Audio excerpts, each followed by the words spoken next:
മഹാനായ സവാദ് റളിയല്ലാഹു തആലാവിന് കിസാസ് എടുക്കാൻ വേണ്ടി പറയുകയും, സവാദ് റളിയല്ലാഹു തആലാനു നബിയെ അങ്ങെന്നോട് ക്ഷമിച്ചാലും, അങ്ങനെ കാരുണ്യത്തിൻ്റെ പ്രവാചകൻ സവാദിന് വേണ്ടി ദുആ ചെയ്യുകയും ചെയ്തു. ഏതായാലും നബിയും സഹാബത്തും ഒരു ഭാഗത്തും അബുൽ ഹക്കമും അഥവാ അബൂ ജഹലും സൈന്യവും മറുഭാഗത്തുമായി ബദറിൽ എന്തിനും തയ്യാറായി നിലയുറപ്പിച്ചിരിക്കുകയാണ്. രംഗം മഹാകവി മൊയ്ൻകുട്ടി വൈദ്യർ വിവരിക്കുന്നു. അത് നിങ്ങൾക്കിങ്ങനെ കേൾക്കാം. അണ്ട് പുനറാവിയുടെ കണ്ടർ നബിയാരെ ഹൗലിൽ നിണ്ട് ജലം മുക്കുവതിനായി അന്തെ കുറൈശോർ ചിലരും മുന്തിടൈ ഹക്കീമുമേ ചുഗന്ധനടിലേറി നടുവായി കണ്ട് നബി കൂറി ഹക്കീം എണ്ടിയൊരു പേർ സലിലം നണ്ടുകിൽ കുലക്കുവതിനായി ഖാത്തിമരേയകൽ പടി കാത്തുകൊള്ള മാമുതനെ പാത്ത് സഹാബാക്കൾ നിലയായി, പാത്ത് സഹാബാക്കൾ നിലയായി. തടിയ കൊതി ഇലയതവർ തടയുവതിനൊരു റജുൽകൾ ചൊടിയുടയോർ ബരുവിളഹറായി തരം തഞ്ചം ഇവ ചഞ്ചൽ ഉരൻ മുഞ്ചും അവൻ കൊഞ്ചി പുറനെഞ്ചും പരത്തിയണവായി.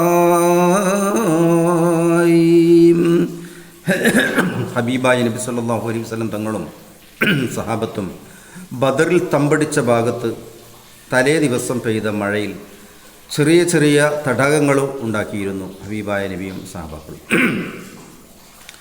അങ്ങനെ അതിൽ സഹാബത്ത് വെള്ളം ശേഖരിച്ചിരിക്കുന്നു. ഖുറൈശികളുടെ ഭാഗത്ത് വെള്ളം ഇല്ലാത്തത് കാരണം ഹബീബായ നബി തങ്ങളുടെ തടാകത്തിൽ നിന്നും വെള്ളമെടുക്കാൻ ധിക്കാരപരമായി ഖുറൈശികളുടെ കൂട്ടത്തിൽ നിന്നും ചിലർ മുന്നോട്ട് വന്നു.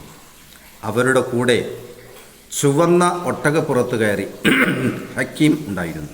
ഹക്കീമിനെ കണ്ടപ്പോൾ ഹബീബായ നബി തങ്ങൾ സഹാബത്തിനോട് പറഞ്ഞു, സഹാബ, ഹക്കീം വെള്ളം കുടിക്കാൻ വന്നാൽ കുടിച്ചോട്ടെ, നിങ്ങൾ തടയേണ്ടതില്ല. മറ്റാര് വന്നാലും അവരെ വെറുതെ വിട്ടേക്കല്ല സഹാബ്, വിട്ടേക്കരുത് എന്ന് സഹാബത്തിനോട് അല്ലാഹുവിൻ്റെ റസൂൽ പറയുകയാണ്. ഇത് ഹബീബായ നബി തങ്ങൾ പറഞ്ഞപ്പോൾ ഹക്കീമും സംഘവും വെള്ളമെടുക്കാതെ മടങ്ങി. ഹക്കീമിനോട് അങ്ങനെ ഒരു മമത ഹബീബായ നബി തങ്ങൾക്ക് തോന്നാനുണ്ടായ കാരണം, മക്കക്കാരി ഹബീബായ നബി തങ്ങൾക്ക് ഉപരോധം ഏർപ്പെടുത്തിയ ഒരു കാലഘട്ടമുണ്ടായിരുന്നു.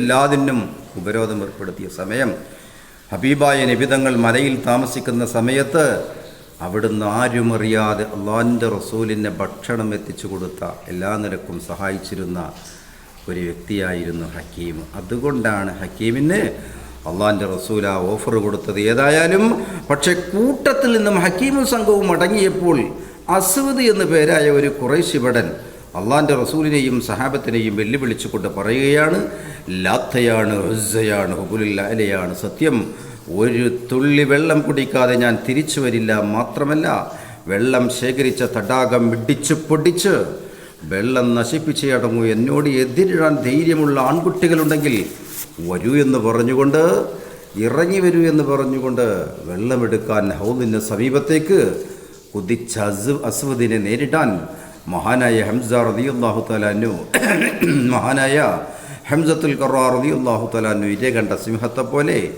ചാടി വീഴുകയാണ്. രംഗം മഹാകവി മൊയ്ൻകുട്ടി വൈദ്യർ വിവരിക്കുന്നു. വമ്പുറ്റ ഹംസ റളിയല്ലാ ചാടി ടെമ്പി അസ്വദിൽ മാറട വള്ളൽ നബി മഹ്മൂദർ ഹൗലിന്ന് വെള്ളം കുടിക്കുന്നോനാരട ഹൗലോടടുക്കാനായി അസ്വദും നീങ്ങുന്ന് ഇറ്റപ്പുലി പോലെ ഹംസത്തും നീങ്ങുന്ന് അസ്വദും ഹൗലോടടുത്ത സമയത്ത് ചാടിയെ ഹംസ വെട്ടിയേ.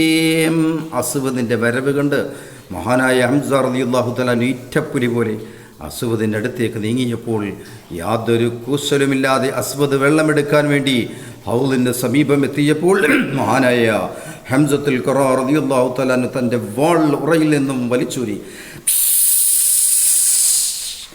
അങ്ങനെ ഒരൊറ്റ വെട്ടായിരുന്നു. പക്ഷേ അസ്വദിന് അതൊരു പ്രശ്നമായിരുന്നില്ല. കാരണം 18 അടവുകൾ കൊണ്ട് അമ്മാനമാടുന്ന അഭ്യാസമുറകൾ വശമുള്ള ആളായിരുന്നു അസ്വദ്. ഹംസയും അസ്വദും ഒരേ ഗുരുവിൽ നിന്ന് കളരി പഠിച്ചവരാണ്.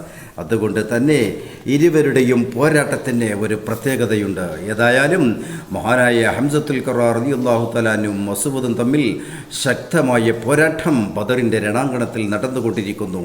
ആ പോരാട്ടത്തെക്കുറിച്ച് മഹാകവി മൊയ്ൻകുട്ടി വൈദ്യർ അതുപോലെ തന്നെ വിവരിക്കുകയാണ്. അത് നിങ്ങൾക്ക് ഇങ്ങനെ കേൾക്കാം പ്രിയമുള്ളവരെ.